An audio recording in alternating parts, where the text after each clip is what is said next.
하나님 말씀은 사도행전 2장 말씀 보겠습니다.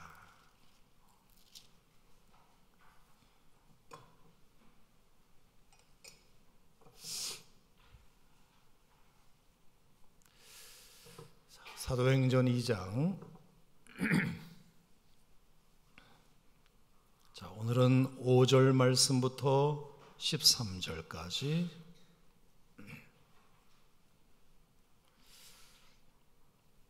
자, 말씀인데요.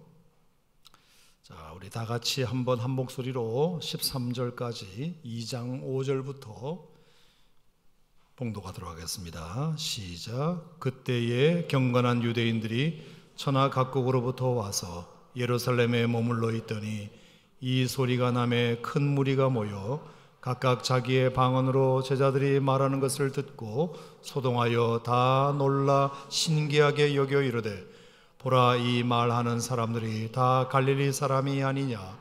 우리가 우리 각 사람이 난 곳 방언으로 듣게 되는 것이 어찌 됨이냐? 우리는 바데인과 메데인과 엘람인과 또 메소포타미아, 유대와 갑바도키아, 본도와 아시아, 부르기아와 밤빌리아, 애굽과 및 구레네에 가까운 리비아 여러 지방에 사는 사람들과 로마로부터 온 나그네 곧 유대인과 유대교에 들어온 사람들과 그레데인과 아라비아인들이라. 우리가 다 우리의 각 언어로 하나님의 큰 일을 말함을 듣는도다 하고 다 놀라며 당황하여 서로 이르되, 이 어찌된 일이냐 하며, 또 어떤 이들은 조롱하여 이르되 그들이 새 술에 취하였다 하더라. 아멘.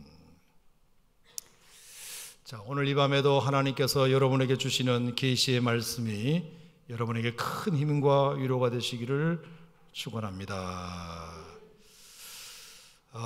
얘기 안 할 수도 있는데 지난주 금향로 기도회를 좀 얘기를 하고 지나가야 되겠습니다.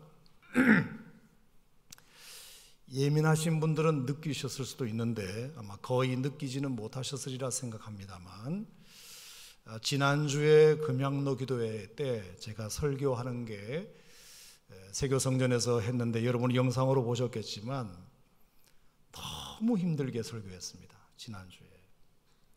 왜 그러냐 하면 지난주 금요일 새벽에 이제 새벽 기도를 인도하려고 4시 5분에 알람을 맞춰놓고 이제 일어났는데 딱 일어나는 순간 느낌이 너무 안 좋았습니다. 몸살기가 딱 감도는 것을 느꼈습니다.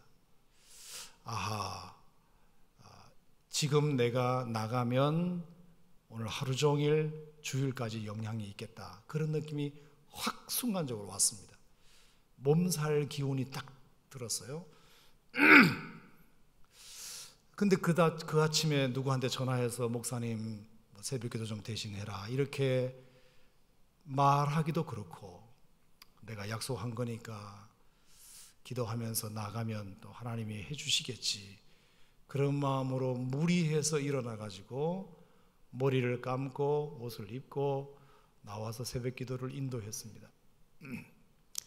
그러고 나서부터 이제 심하게 앓기 시작했습니다. 금요일 하루 종일 머리가 멍하고 열이 막 올라가고 몸살기가 온몸을 쑤시기 시작하면서 너무너무 금요일을 힘들게 보냈습니다. 그래서 계속 하나님 앞에 기도하고 하면서 버티다가 도저히 금향로 기도의 시간은 다가오고, 또 누구한테 맡기기도 참 그렇고 약속한 거니까 그래서 오후 늦게 내과에 갔습니다. 그래서 거두절미하고 주사 한 방 좀 놔달라, 세게. 그리고 약도 좀 세게 좀 지어달라. 내가 빨리 몸을 차려야 되는 사람이니까.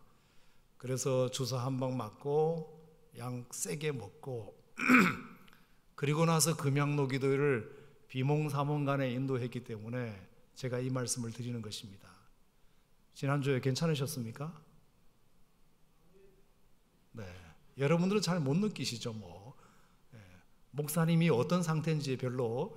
하여튼 그래서 하여간 그래서 너무 힘들게 넘겼어요 사실은. 하지만 저는 프로니까 아마추어 같이 이렇게 다 드러내고 하는 사람은 아니기 때문에 태연한 척 하면서 했던 금양로 기도를 인도하고, 그리고 나서 얼른 집에 들어가서 아무도 없어서 집사람한테 전화해 보니까 아직도 기도 중이라 그래가지고, 그러면 내가 먼저 자겠다. 그러고 나서 이제 이불 뒤집어 쓰고 금요일 밤에 푹 잤습니다. 거의 8시 반 9시까지 잤어요. 9시까지. 하여튼 몸이 일어날 때 나는 일어나리라 이렇게 생각을 하고 주일을 준비해야 되기 때문에, 그래서 이제 토요일 날 일어나니까 좀 괜찮아졌어요. 약 기운도 좀 돌고 이래가지고 확실히 잠을 좀 많이 자니까 좋아져가지고 토요일 날 나와서 이제 주일 준비하고 뭐 말씀 준비하고, 그렇게 해서 이제 토요일 날 하루를 보내서 괜찮아졌나 보다 생각을 했어요. 그리고 이제 토요일 밤에 한 11시쯤 잠이 들었나요? 주일 날은 제가 5시 반에 정확하게 일어나니까, 그래서 이제 11시쯤 잠이 들면 충분히 잠을 자겠다 싶어가지고 11시에 잠자리에 누웠습니다. 그때부터 이제 새로운 문제가 생겼는데, 저는 생전 50여 평생에 그런 경험은 처음이에요. 보통 잠이 안 들고 이렇게 잡생각이 나면 그래도 새벽 1, 2시 넘어가다가 피곤이 져서 잠이 드는 게 마련인데, 지난 토요일은 잠이 안 오길 시작하는데 2시, 3시가 넘어가도 말똥말똥한 겁니다. 말똥말똥해요. 별 생각이 다 뭐 이렇게 고민되는 생각이 난 게 아니라 이 생각도 나고 저 생각도 나고 어린 시절도 갔다가 여기도 갔다가 그러는데 너무 이게 힘이 드니까 그때부터 이제 불안해지기 시작하는 거죠. 이거 큰일 났다. 내일 주일 설교 5번 해야 되는데 하나님 어떻게 좀 해줘봐요. 나 좀 잠 좀 재워줘봐요. 집에 수면제라도 있으면 먹을 양이었는데 수면제도 없고 그렇게 해서 이리 뒹굴고 저리 뒹굴고 별짓을 다 했는데도 잠이 안 와요. 제가 그때 우리 교회 모 집사님 몇 분을 생각했습니다. 불면증 때문에 힘들어하시는 집사님, 그분도 생각이 나고, 이게 다른 문제가 아니구나. 그럴 수 있구나. 충분히 그럴 수 있겠구나. 그 심정이 막 이해가 되면서 세상에 제가 그런 경험은 제가 처음 했던 것 같아요. 그러기를 몇 시간째 뒹굴다가 5시 반 알람 소리가 들렸어요. 오늘 같은 날은 주일 설교 누가 좀 해줬으면 좋겠다. 근데 아무리 생각을 해봐도 이광진 목사님 보고 하라 그러면 화낼 것 같기도 하고,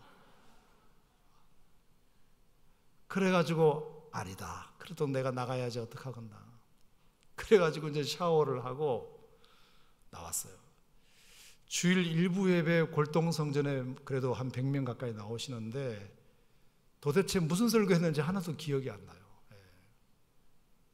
그렇게 안 보이셨나요, 제가? 저는 프로기 때문에 그렇게 안 보이려고 애를 썼겠죠. 하지만 너무 힘들었어요. 잠 한숨을 못 자고 나왔으니까. 그리고 세교 9시 예배, 10시 예배, 11시 예배, 그나마 골동 3부 12시 예배가 가장 말똥말똥했던 것 같아요.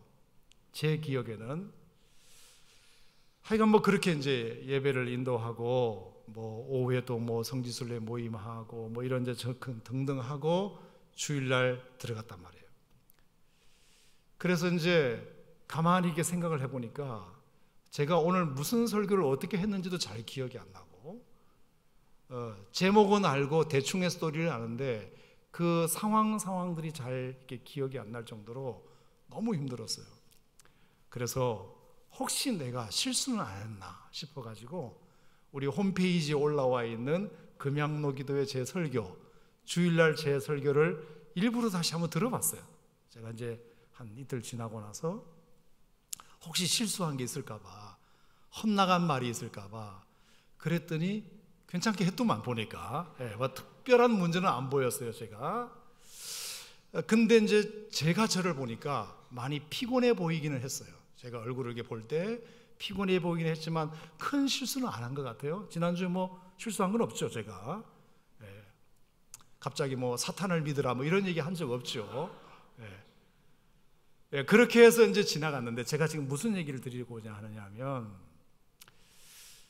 제가 이렇게 제 설교를 이렇게 듣는데 그런 마음으로 들어서 그런지 몰라도 제가 제 설교에 되게 은혜가 되었어요. 은혜가. 아멘. 참 은혜를 받았어요. 은혜를.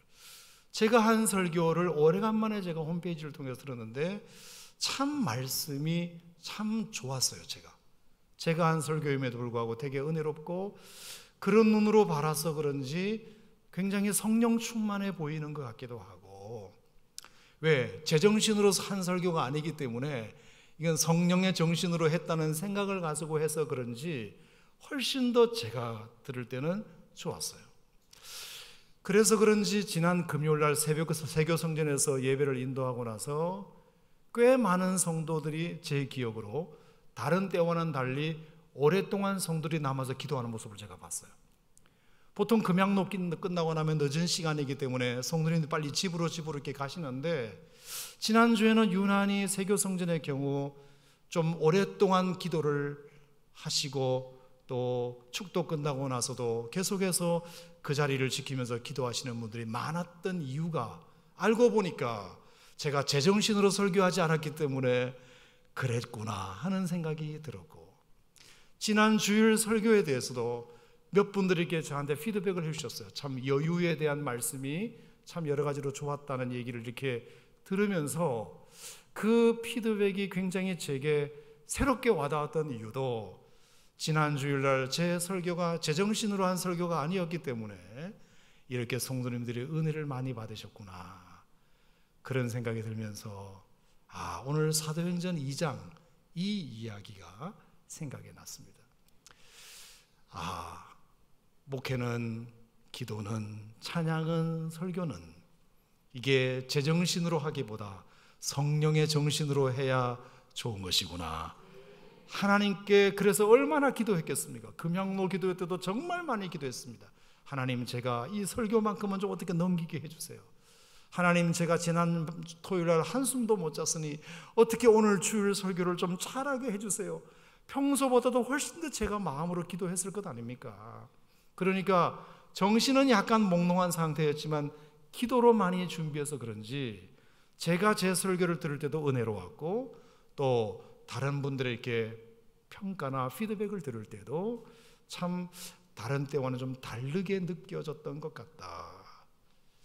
제가 그래서 그것을 내일 모레 칼럼에도 그대로 써놨습니다. 사랑하는 성도 여러분, 비단 목회, 설교, 찬양, 기도뿐이겠습니까? 우리 예수 믿는 사람들이 신앙생활하는 것을 제정신으로 하지 말고 성령의 정신으로 하시기를 축복합니다. 그래야 하나님을 더 의지하게 되고, 그래야 하나님을 더 사모하게 되고, 그래야 하나님의 능력을 더 의지하게 되기 때문에 그렇습니다. 고난을 이기는 것도 제정신으로 이기는 사람은 없습니다. 유혹을 이기는 것도 제정신으로 이기는 사람은 없습니다.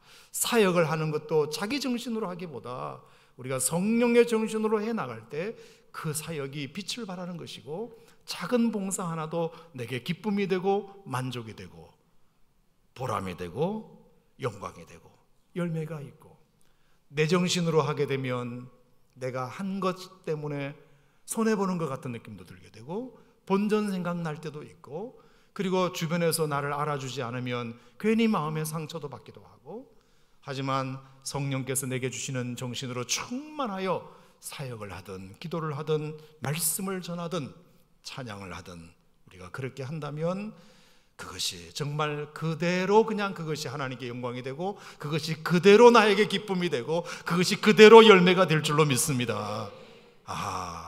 제가 느낀 것은 이 세상은 똑똑한 사람, 이성적인 사람, 합리적인 사람, 논리적인 사람, 알찬 내용으로 많은 지식을 전달하는 것으로 평가를 받지만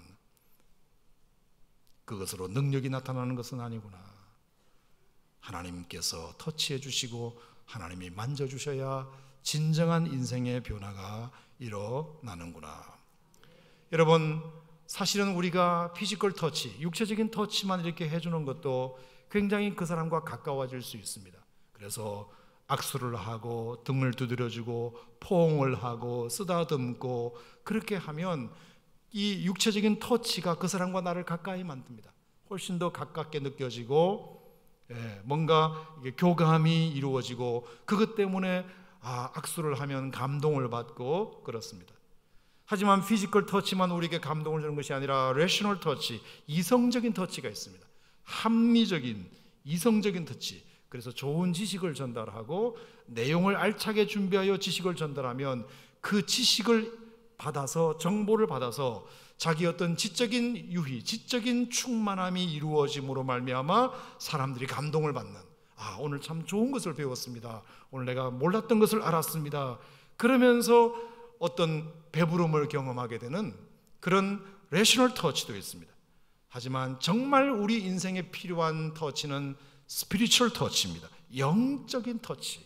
합리적이고 이성적인 그런 터치가 할 수 없는, 하나님께서 만져주시고 하나님이 건드려 주시고 하나님께서 터치해 주실 때 하나님께서 그들의 영혼을 정말 변화시키시고 그의 인생을 바꾸어 주시고 그의 육신의 질병을 빼앗으시고 그의 고민을 해결해 주시고 그의 어두운 그림자를 빛 가운데로 자리하게 하시는 그런 하나님의 은혜가 이 스피리추얼 터치에 있는 줄로 믿습니다.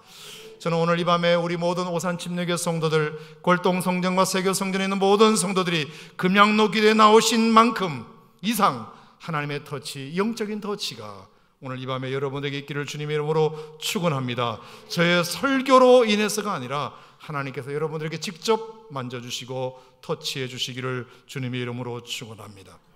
오늘 사도행전 2장 본문 말씀은 그래서 그 120명의 성도들이 마가다락방에 성령의 터치를 받고 그들이 완전히 뒤집어지기 시작했습니다.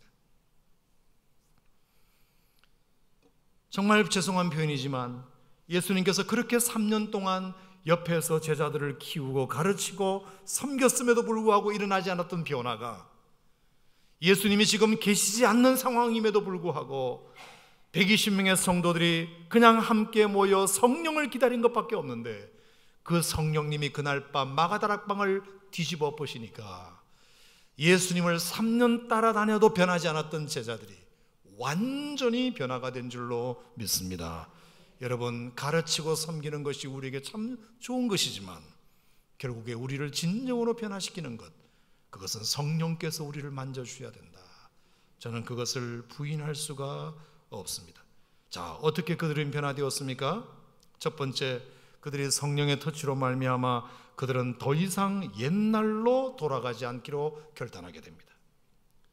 저는 성령으로 충만한 사람이 어떤 사람이냐, 정말 예수 잘 믿는 사람이 어떤 사람이냐, 다시 옛날로 돌아가지 않는 것입니다.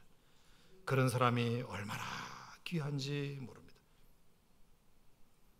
진짜 예수 믿고 변화된 사람은 더 이상 변하지 않는 것입니다. 따라합시다. 진짜 예수 믿고 변화된 사람은 절대로 변하지 않는 사람이다. 여러분, 이 말이 무슨 말인지 이해가 되시면 아멘 하시기 바랍니다. 절대로 변화되지 않는 것이 진짜 변화입니다. 진짜 변화입니다. 어떤 고난이 와도, 어떤 어려움이 있어도, 어떤 섭섭함이 있어도, 어떤 상처가 있어도, 어떤 유혹이 있어도 흔들리지 않는 변화. 여러분, 막말로 말해서 예수님의 수제자라고 하는 베드로, 그가 좋을 때는 참 좋았지만 가이사랴 빌립보에서 예수님을 신앙적으로 멋지게 고백할 때만 해도 좋았습니다. 그가 예수님의 안내를 받아 물 위로 걸을 때만 해도 베드로는 좋았습니다. 변화산에 올라가 가지고 초막셋을 짚고 여기서 살아요, 그 예수님의 그 영광스러운 빛, 그 변형한 모습을 볼 때만 해도 베드로는 참 좋았습니다. 물론 베드로는 그런 때도 있었습니다. 하지만 베드로의 신앙은 아주 어리석은 장면에서 그의 신앙의 본체가 드러났습니다. 예수님께서 십자가에 피 흘려 돌아가시기 전에 고난의 현장에 붙잡혀 가셨을 때 멀찌감치 예수님을 따라다니지를 않나, 그리고 불 피우고 있는 그 모닥불 곁에서 조용히 숨죽여 예수님을 저 멀리서 바라보고 있을 때 한 계집종이 베드로가 누군지를 알아보고 당신도 한 패가 아니냐라고 물었을 때 절대로 아니라고, 사람 잡지 말고, 생사람 잡지 말라고, 나 저 예수와 전혀 모르는 사람이라고 그렇게 했던 것을 보면 얼마나 베드로의 미천이 드러나는 일입니까? 정말 성령 충만한 사람이라면, 정말 예수 믿고 변화된 사람이라면 더 이상 옛날로 돌아가지 말아야 하는데, 그는 결국에 고기 잡으러 가자, 그래서 자기 제자들, 다른 사람들을 선동해가지고 다시 옛날로 돌아갑니다. 배와 그물을 버릴 때는 언제고, 분명히 예수님을 따라가기 위해서 배와 그물을 버렸다고 했는데, 그 버린 배와 그물을 다시 주워 담기 위하여 그가 고기 잡으러 다시 또 옛날로 돌아가게 됩니다. 여러분, 신앙생활을 잘하는 사람과 못하는 사람을 보면 압니다. 저 사람이 정말 신앙적으로 충만한 사람인가 아닌가를 보면 압니다. 뭘 보면 합니까? 옛날로 돌아가느냐, 아니면 여전히 그 자리를 지키느냐.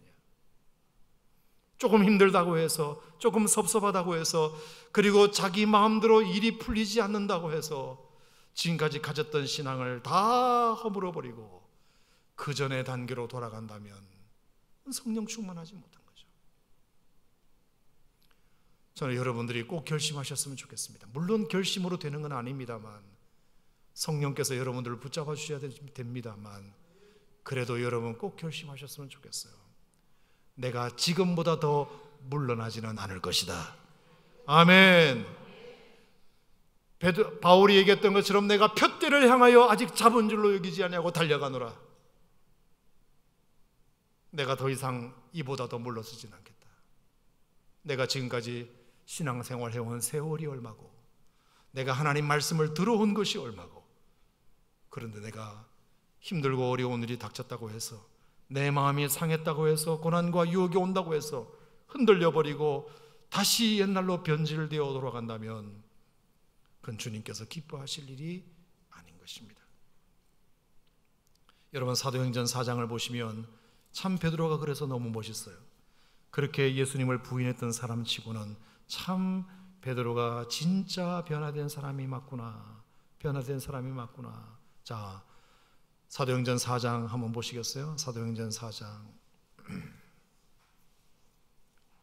1절 2절 말씀에 보면, 사도들이 백성에게 말할 때에 제사장들과 성전 맡은 자와 사두개인들이 이르러 예수 안에 죽은 자의 부활이 있다고 백성을 가르치고 전함을 싫어하여 그들을 잡음에 날이 이미 저물었으므로 이틀까지 가두었다고 되어 있어요.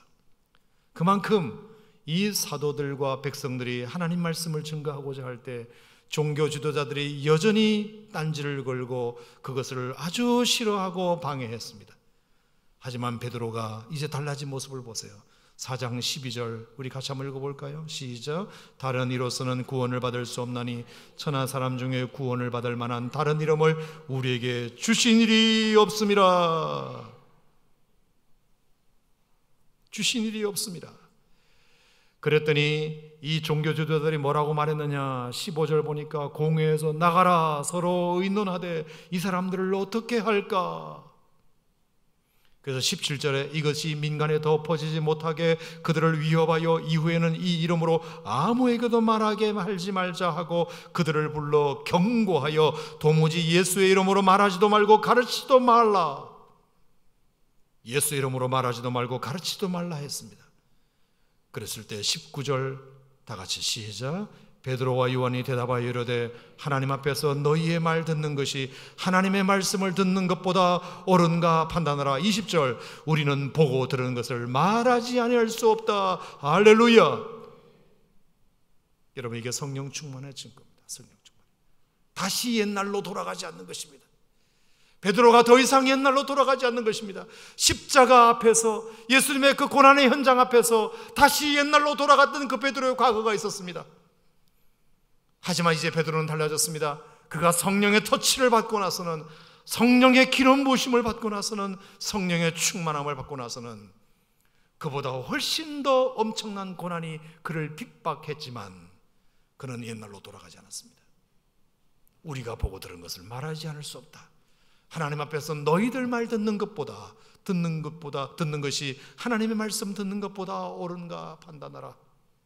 너희들이 아무리 찢고 까불어도 나는 이제 더 이상 물러날 수 없다. 여러분, 이것이 성령 충만의 첫 번째 증거입니다. 저는 여러분들이 한두 해 예수 믿어보다가 내년쯤이나 그 다음 해쯤이나 예수 믿는 것을 포기할 사람은 이 세상에 아무도 없다고 생각합니다. 여러분, 주님 부르시는 날까지 예수 믿을 거면 아멘 하시기 바랍니다. 주님 부르시는 그날까지 충성하실 거면 아멘 하시기 바랍니다.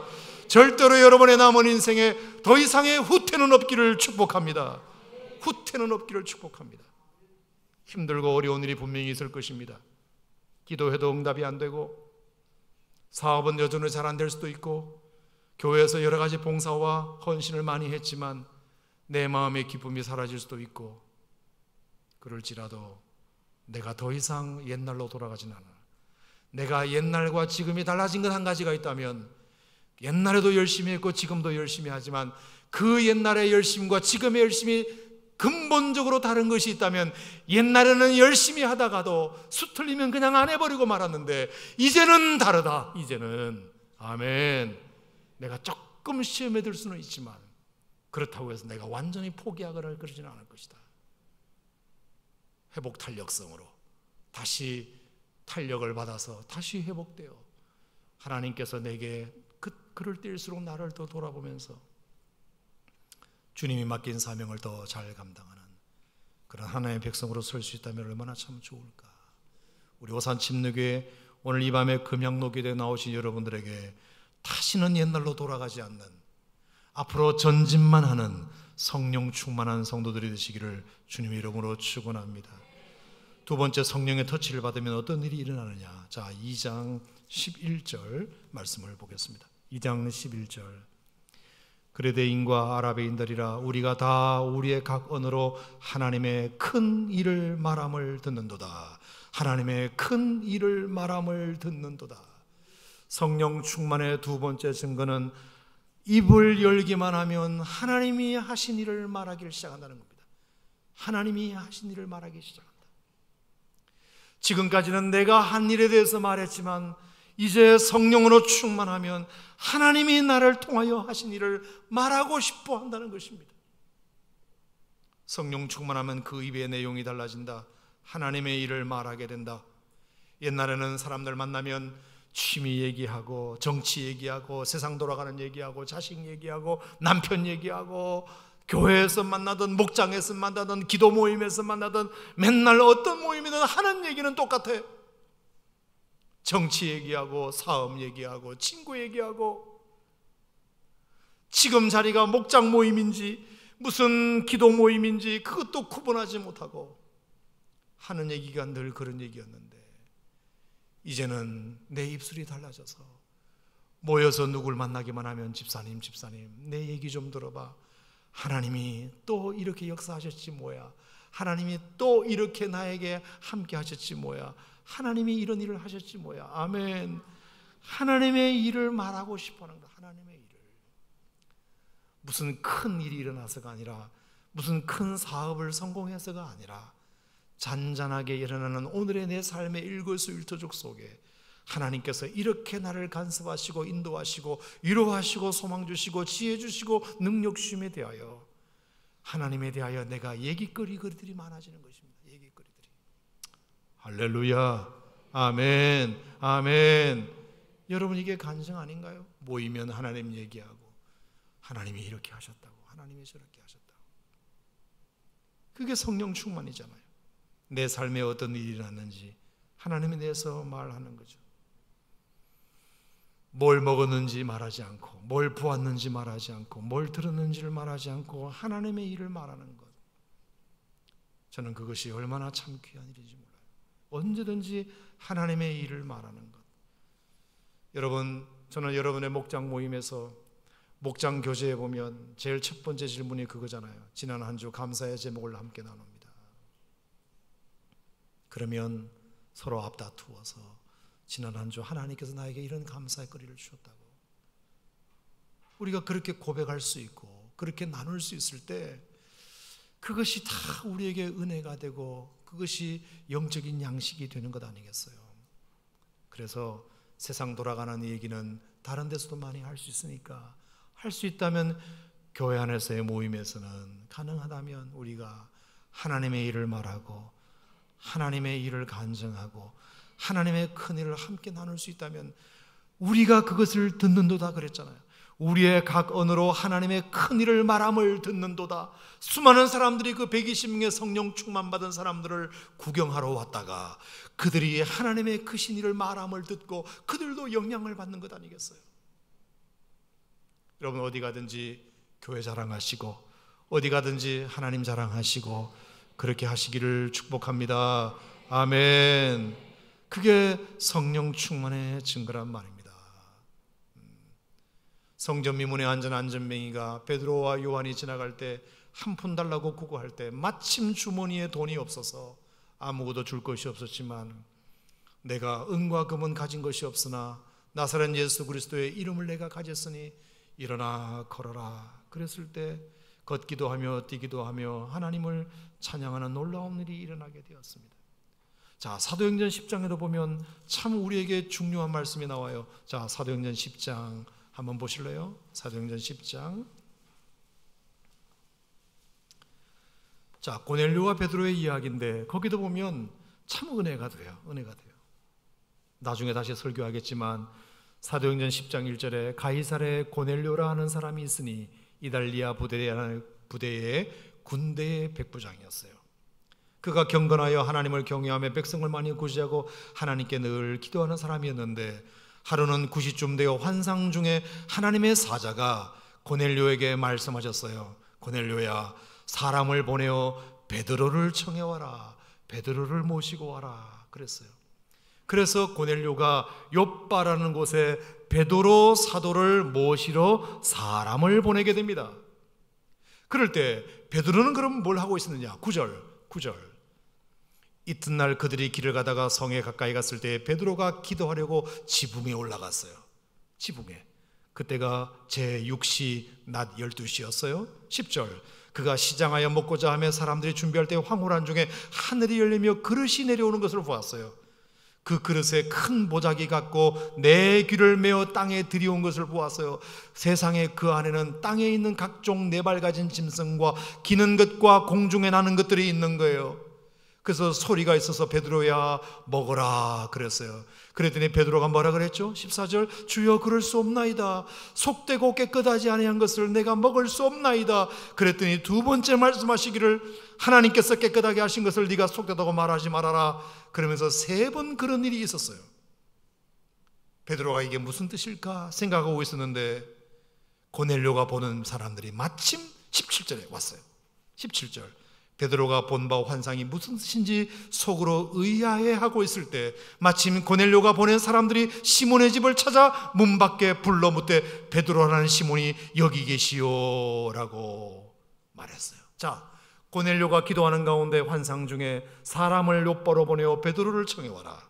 그 시간에 베드로는 12시에 올라가서 기도하는데 네 발 달린 짐승을 보면서 속되다 했는데 하나님이 속되다 하지 않은 것을 너희가 속되다고 말하지 말아라. 그 환상이 무슨 뜻인가 고민하고 있는데 마침 고넬료가 보낸 사람들이 와서 베드로를 만나게 되는 거죠. 그래서 19절에 베드로가 그 환상에 대하여 생각할 때에 성령께서 그에게 말씀하시되 두 사람이 너를 찾아올 것이니까 일어나 내려가 의심하지 말고 함께 가라. 할렐루야. 그 환상이 무슨 의미인지를 생각하고 있는데 하나님께서 말씀하신 거예요. 성령께서 음성을 들려주신 거죠. 두 사람이 너를 찾아올 거야. 그러니까 의심하지 말고 가. 그 사람을 따라가. 그래서 따라가게 됐죠. 자, 24절. 따라갔더니 이튿날 가이사랴에 들어갔더니 고넬료가 친척과 친구들을 몽땅 다 모아가지고 기다리고 있었습니다. 그러자 25절 마침 베드로가 들어올 때 고넬료가 맞아서 너무 반가워서 발 아래 엎드려서 절을 했어요. 베드로 사도가 오니까 너무 반가워서 절을 하니까 베드로가 뭐라 그랬죠? 일으켜 일어서되 일어서라. 나도 사람이다. 내가 하나님도 아닌데 왜 이렇게 절을 하느냐? 나도 사람이다. 그러면서 27절에 더불어 말하며 들어가 여러 사람들이 모인 것을 보고 이르되 유대인으로서 이방인과 교제하며 하나님 가까이 가는 것이 위법인 줄 너희도 알거니와 하나님께서 내게 지시하셔서 아무도 속되다 하거나 깨끗하지 않다 하지 말라 하시기로 부름을 사양하지 않고 왔노라. 아멘. 부름을 사양하지 않고 왔노라. 그러면서 이제 베드로와 고넬료의 대화가 시작되는 거죠. 그랬더니 고넬료가 뭐라 그랬죠? 사실은 저도 나흘 전에 이맘때에 내 집에서 제 구시에 기도를 하고 있는데요, 갑자기 한 사람이 빛난 옷을 입고 내 앞에 서가지고요 말하기를, 고넬료야, 하나님이 너의 기도를 들으시고 너의 구제를 기억하셨으니 사람을 욥바로 보내어 베드로라는 시몬을 청해 오라고 하지 뭐예요. 그래서 내가 당신에게 사람을 보내었어요. 이렇게 베드로 선생님이 오시게 된 거예요. 그랬더니 34절에 그렇구나, 베드로도 입을 열어 가라되 내가 참으로 하나님은 사람의 외모를 보지 아니하시고 각 나라 중 하나님을 경외하며 행하는 사람들은 다 받으신 줄을 깨달았노라 하면서 베드로가 경험한 얘기, 고넬료가 경험한 얘기를 함께 나누는 거죠. 함께 나누는 거죠. 그러면서 이제 베드로가 그런 얘기를 해요. 38절에 하나님이 나사렛 예수에게 성령을 능력을 기름 붓듯 하셨음에 두루 다니시며 선한 일을 행하시고 마귀에게 눌린 모든 사람을 고치셨으니 이는 하나님이 함께 하셨습니다. 사람들이 그들을 나무에 달아 죽였지만 하나님이 사흘 만에 다시 살리사 나타나시되 모든 백성에게 한 것이 아니요 택하신 증인들에게 하신 것이다. 42절 우리에게 명하사 백성에게 전도하되 하나님이 살아있는 자와 죽은 자의 재판장으로 정하신 자가 이 사람인 것을 증언하게 하셨고 그에 대하여 모든 선지자도 증언하되 그를 믿는 사람들이 다 그의 이름을 입어 죄 사함을 받는다 하였느니라. 자, 그랬더니 44절 시작. 베드로가 이 말을 할 때에 성령이 말씀 듣는 모든 사람에게 내려오시니 베드로와 함께 온 할례 받은 신자들이 이방인들에게도 성령 부어주심으로 말미암아 놀라니. 46절 시작. 이는 방언을 말하며 하나님 높임을 들음이러라. 할렐루야. 자, 이게 뭐죠? 베드로도 환상 중에 하나님을 경험했고 고넬료도 기도 가운데 하나님을 경험했어요. 그래서 두 사람이 만났어요. 만나서 서로가 된 얘기를 나누는 거예요. 베드로는 자기가 경험한 것을 고넬료에게 얘기하고 고넬료는 자기가 경험한 것을 베드로에게 얘기하는 거예요. 하나님께서 나에게 이렇게 만나주셨습니다. 거기서 스파크가 일어났어요. 스파크가.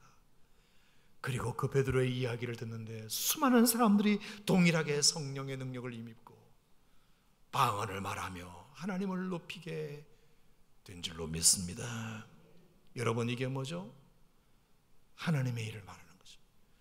모일 때마다 하나님의 일을 말하고, 그러면 저쪽에서 하나님의 일을 말하면 하나님의 일을 말하는 그것이 스파크가 일어나서 그 옆에 있는 사람들도 동일하게 그 하나님의 은혜에 젖게 되는 줄로 믿습니다.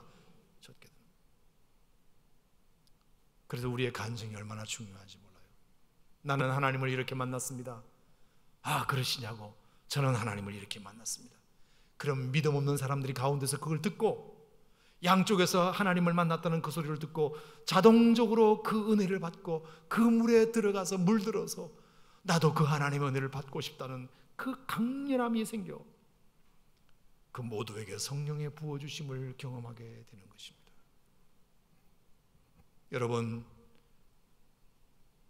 부디 여러분들의 믿음의 교제 속에 세상적이고 잡다한 이야기들 하지 말고 하나님께서 나를 어떻게 만나주셨는지 그것을 우리가 함께 나눌 수 있다면, 믿음 없는 사람이 그 중간에 끼어 있다가 여러분이 나누는 그 하나님 얘기를 듣고 그것에 대한 흠모함이 생겨 그분도 뭔가 하나님께서 만져주시는 그런 은혜가 일어나게 될 줄 믿습니다. 아멘. 그러니까 보세요. 자, 사도행전 2장 이제 마지막으로 돌아가서 이렇게 한번 말씀을 들어보겠습니다. 자, 사도행전 2장 8절 그렇게 성령의 사람들이 서로 함께 성령 충만하고 120명의 성도들이 충만하니까 8절 2장 8절 우리가 우리 각 사람이 난 곳 방언으로 듣게 되는 것이 어찌 됨이냐. 각 사람이 난 곳 방언으로 듣게 되는 것이 어찌 됨이냐. 이 말은 뭐냐, 그들이 방언이 터져가지고 9절, 10절과 11절에 여러 지역에서 온 사람들이 서로 언어도 다르고 문화도 다른 사람들이었음에도 불구하고 갈릴리 사투리로 그들이 말하는 것이 그것이 마치 자기들의 언어로 하는 것처럼 들리기 시작했다. 그러니까 쉽게 말하면 우리는 한국말로 막 하는데 미국에서 온 사람은 그 사람이 영어로 말하는 것처럼 들리고, 러시아에서 온 사람은 러시아 말로 하는 것처럼 들리고, 독일에서 온 사람은 독일에서 온 사람 말하는 것처럼 들린다는 것이 이게 놀라운 것 아닙니까? 여러분, 성령 충만한 자리에는 이런 놀라운 기적이 있는 줄로 믿으시길 바랍니다. 아멘.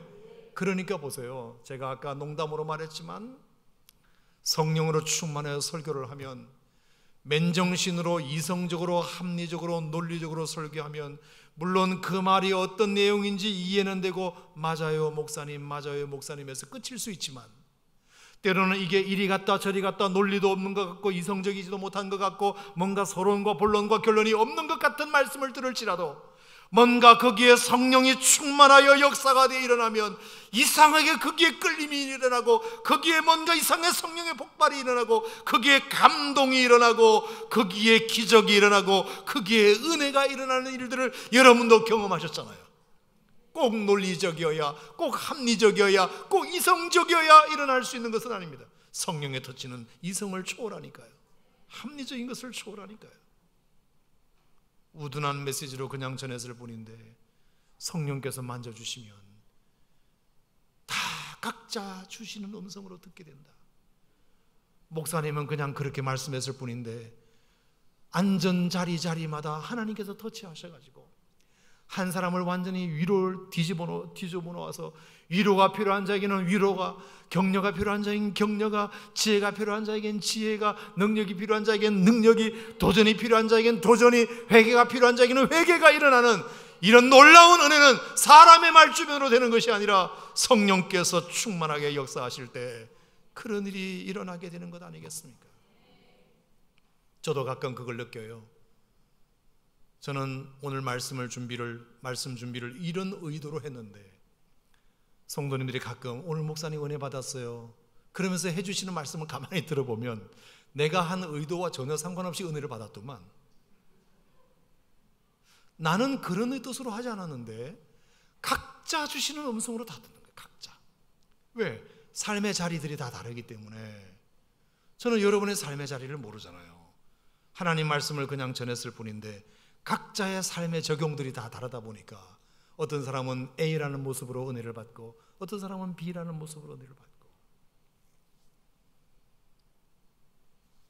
그래서 오늘 목사님 말씀은 딱 나를 위한 말씀이었다고 그러시는 분들을 보면 참 성령께서 하시는 일이라고 생각이 들어요. 여러분 생각해 보세요. 내가 그 집사님을 어떻게 알아서 내가 그 집사님에게 꼭 맞는 말씀을 하겠습니까?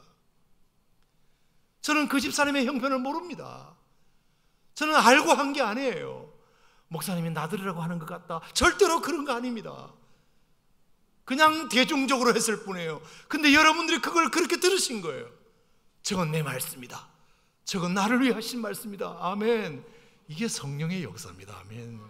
세상 어떤 연설이 그런 은혜를 주시겠습니까? 이건 하나님 말씀만이 가진 매력입니다. 매력이에요. 그러니까 수백 명이 앉아 있어도 저는 그냥 한마디로 전했을 뿐인데 다 적용점이 달라서 사업의 실패 가운데 어려움이 있는 분들은 그분을 위로하는 말씀이 되고, 미래를 걱정하는 분에게는 또 그것이 또 그에게 위로가 되고, 가정에 어려움이 있는 자에게는 또 그 말씀이 또 그렇게 위로가 되고. 아멘. 각자 듣는 거죠. 각자 듣는 거죠.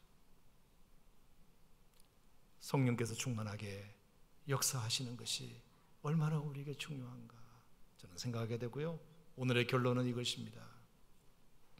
제가 지난 금양로 기도 때 몸살이 심하게 나가지고 무슨 정신으로 설교했는지 기억조차 못하지만 그래도 하나님께서 저의 이 우둔한 입술을 열어 말씀하게 하심으로 각자의 심령들마다 하나님께서 다 말씀해 주셨다는 사실이 저는 너무 놀랍습니다.